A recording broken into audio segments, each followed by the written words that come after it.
welcome back to Doctor vs. Dirt. Today I'm going to show you my new toy. This is a Massimo Warrior 700 UTV. I've been wanting to get a UTV for quite some time, and I thought honestly during the whole COVID thing, as the economy worsened and things like that, that I'd be able to find used UTVs for pretty cheap, and that was not the case. A lot of these things, I'm looking at Polaris 500s that are 4 or 5 years old, and they're still around $7,000-8,000, brand new. If you get anything on it, a winch, a roof, anything like that, they're looking kind of around 10,000 bucks where I am. So I started looking for some different brands and found Massimo. A little bit about Massimo: they came about in the mid-2000s in Garland, Texas. They use Hyson engine parts, but they assemble all of their UTVs, ATVs, all of their equipment in Garland, Texas. So parts get shipped in, get built there.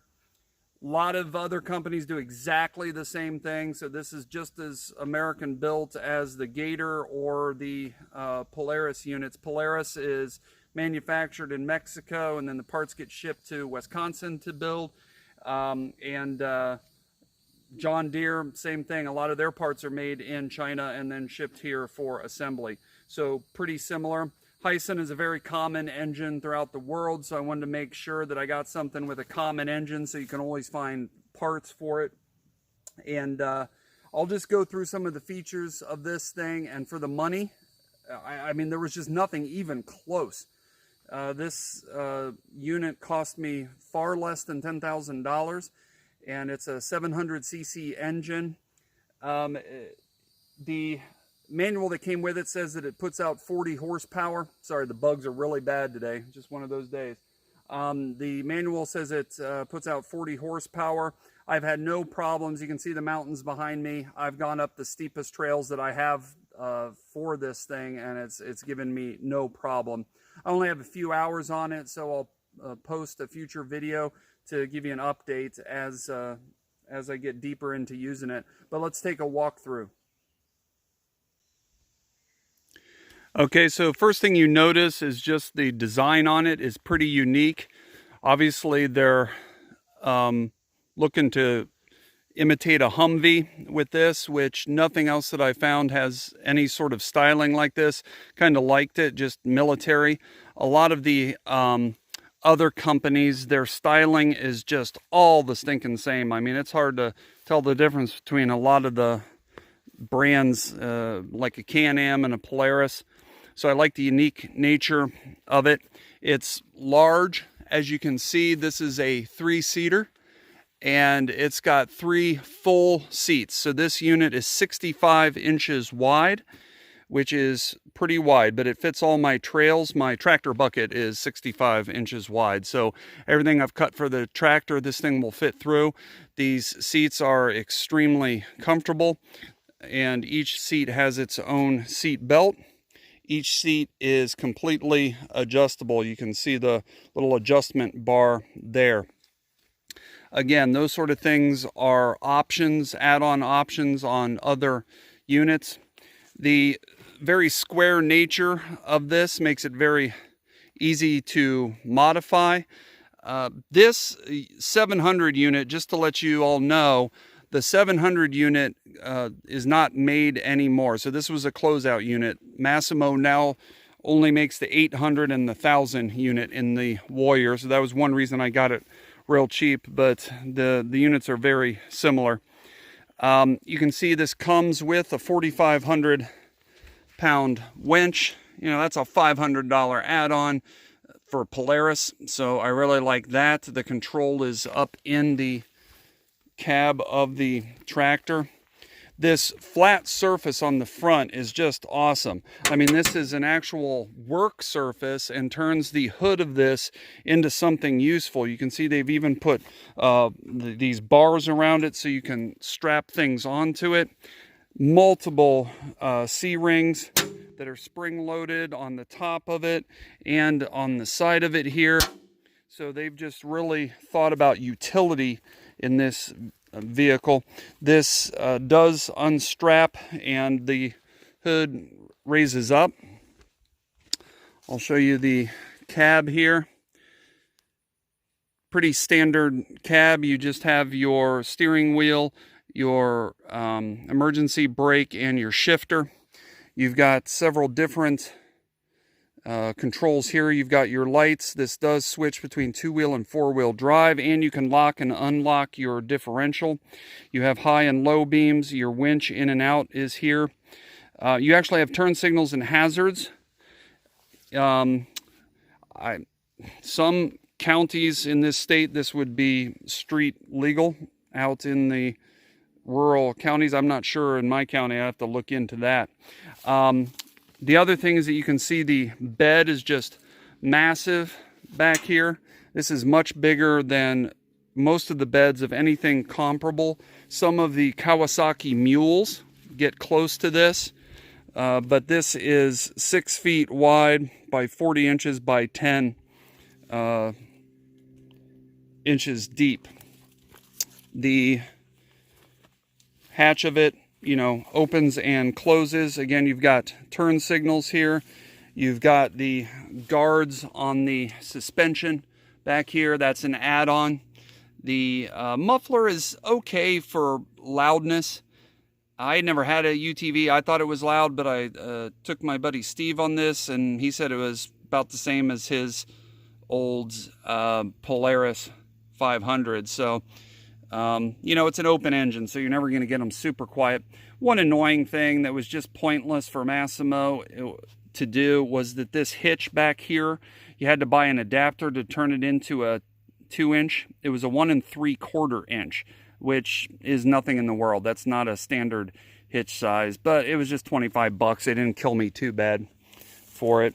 The suspension on this does have some adjustment rings up top, so you can soften up the ride, although I like the ride the way that it came. This does have wet disc brakes, so going down hills I have plenty of stopping power. I'll show you the bed. So it's got hydraulic assist lifts.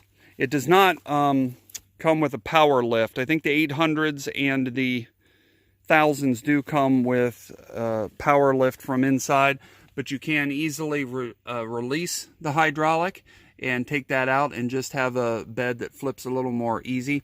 A little bit of a downside to this thing is that it is a little bit difficult to close. The hydraulics are pretty stiff. That may change as they loosen up. Gas tank, extremely easy to get to, and fuel. Some discrepancy between the manual and what is written on the side. It says 7.6 gallons. The manual says 10 plus, and I haven't quite figured that out yet because I just had several cans of gas that had just a little bit in them. It calls for 93 octane, which I do not get. I put 90 in it. The air intake for anybody who's wanting to snorkel this thing is right behind the seats here. I suppose if I wanted to, I could run that back in between two seats and kind of up onto the bars there if I wanted to snorkel it, but I don't have a great desire to snorkel my machines. The other great thing about this is this roof rack. Now I am going to fashion some steel and put it in the bottom of this, so again I can, you know, carry stuff up here. This does not have a windshield or a roof. This is a closeout year and I'm having a hard time finding those, but again, because of the really square military look to this, it'll be pretty easy for me to just get a piece of Lexan and put it across the front of that, and boom, I have a windshield for probably cheaper than I would have bought the windshield from Massimo anyway. Same thing with the roof, not a big deal. Gonna get some 14 gauge or 12 gauge steel and have my buddy fashion a roof. Nice thing about the rack up here is it's just sandwiched on, so you can literally undo some bolts, put a roof in there and clamp it back down and you're good to go. And it has a natural slant to it for a prefab or a fabricated roof. Standard foot controls, just brake and pedal. Adjustable steering wheel. So again, it just has a lot of stuff that is extra on other units. Back to the steel. This whole thing is steel. I mean, where do you find that anymore? And not only that, it is extremely thick steel. I'm going to open the glove compartment here, and this just shows you from the side how thick that steel is. And that's not a rolled edge, that's just a thick edge. My buddy put a caliper on it, and somewhere between 12 and 14 gauge steel. So this is not puny steel. Because of that, the unit is moderately heavy. It's 1,800 pounds. So, you know, it's got a 700cc engine pulling 1,800 pounds plus what you load in it. But again, this is for work. This is basically like a pickup truck for the backwoods. I'm not going to be racing on trails with this thing. So the weight's not a big deal. It lists the bed as having a 500-pound capacity, but of course I'm going to push that limit quite a bit, because I think that limit is purely what you can lift. So you may just have trouble with the hydraulics and getting this thing to lift with more than 500 in it. So that's not a big deal if you're just hauling something that you don't necessarily need to dump.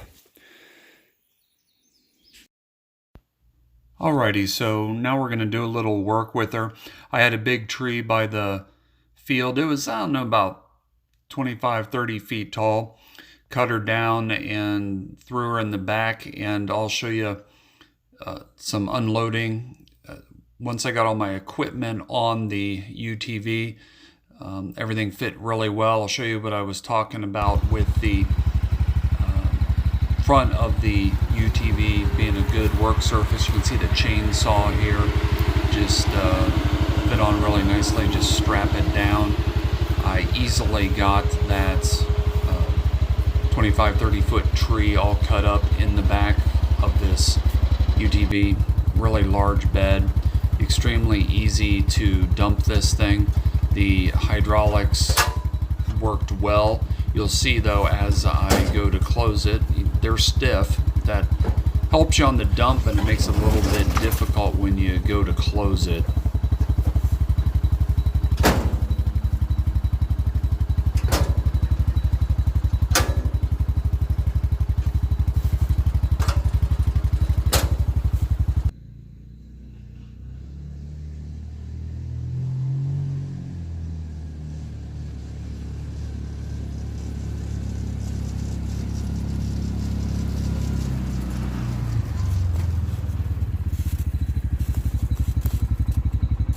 There you have it. I'm liking her. I'll post a new video once I have more hours on her, but she's a beast. Let me rev her so you can hear how loud it is.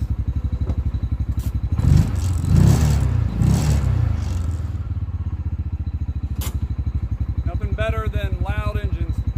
So I hope this was helpful for you, and I'll see you